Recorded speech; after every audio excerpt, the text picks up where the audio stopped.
दर्शकों नमस्कार। जैसा कि आप सभी जानते हैं कि मोदी सरकार के 11 साल पूरे हो चुके हैं। एक ओर जहां 11 साल पूरे होने पे भाजपा जश्न मनाते हुए उपलब्धियां बता रही है, तो दूसरी ओर विपक्ष 11 साल को बेहाल बताते हुए सवाल उठा रहा है।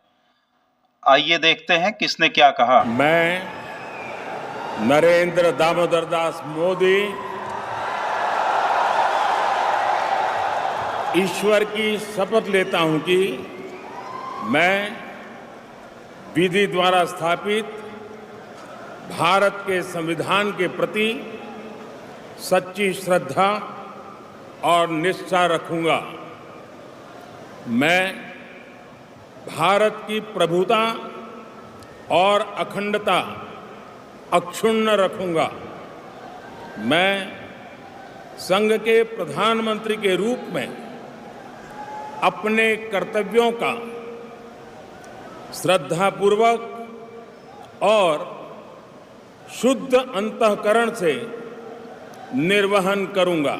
भाजपा अध्यक्ष जेपी नड्डा ने कहा कि क्योंकि 10 साल 11 साल की अवधि को एक प्रेस कॉन्फ्रेंस में बांध देना ये बहुत ही कठिन काम है, लेकिन फिर भी जो विकसित भारत में अमृत काल के लिए जो सेवा, सुशासन और गरीब कल्याण, इस पे जो समर्पित 11 साल प्रधानमंत्री मोदी जी के नेतृत्व में कार्य हुआ है, वह स्वर्ण अक्षरों में लिखे जाने वाला कार्य हुआ है।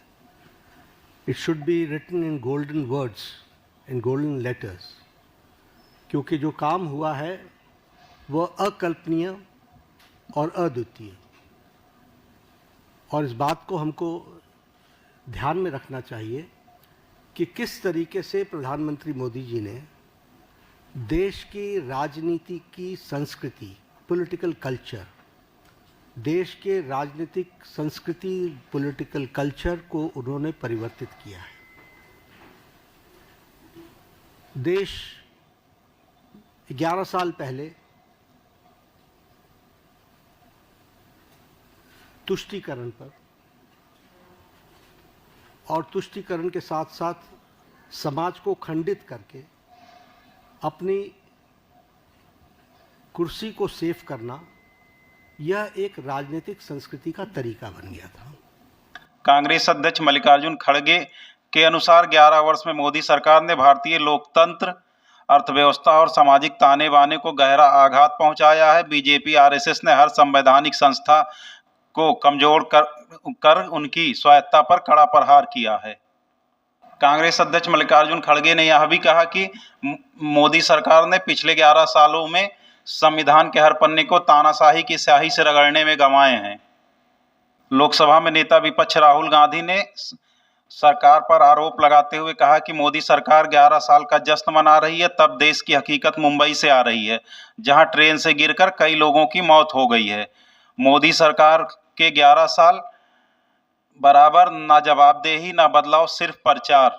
सपा मुखिया अखिलेश यादव ने कहा कि जो उत्तर प्रदेश की जनता, मैं सवाल 11 साल का नहीं कर रहा हूँ, ये 11 साल आपके लिए हो सकते हैं, लेकिन अगर दिल्ली की सरकार के 11 साल और उत्तर प्रदेश की सरकार के लगभग 9 साल, इन दोनों को जोड़ दें तो 20 साल का लेखा जोखा सरकार को देना पड़ेगा जनता के बीच में क्या किया है, और वो तमाम आंकड़ों पे बहस करनी पड़ेगी कि हम शिक्षा के क्षेत्र में कितना आगे बढ़े हैं, हम बेरोजगारी में कितना पिछड़ गए हैं, हम रोजगार देने में कितना कामयाब हुए हैं, हम जो इन्वेस्टमेंट लाना चाहते थे, हम इन्वेस्टमेंट कितना लाए हैं भारत सरकार और उत्तर प्रदेश सरकार ने मिल करके। और उत्तर प्रदेश के लोग तो ज़्यादा आकलन इसलिए करेंगे क्योंकि देश के प्रधानमंत्री यहाँ से हैं।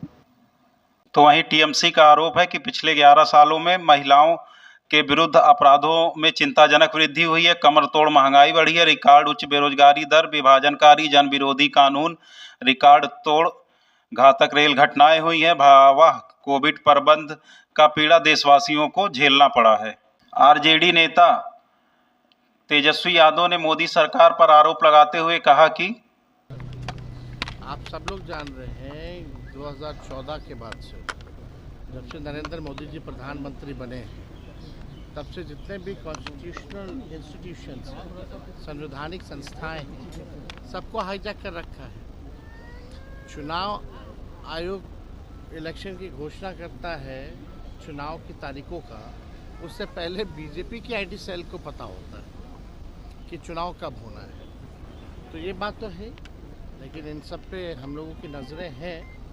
लेकिन इसमें तो जो कॉन्स्टिट्यूशनल इंस्टीट्यूशंस हैं उनको ईमानदारी से जो है चुनाव कराना चाहिए और अपने दायित्वों का निर्वहन करना चाहिए।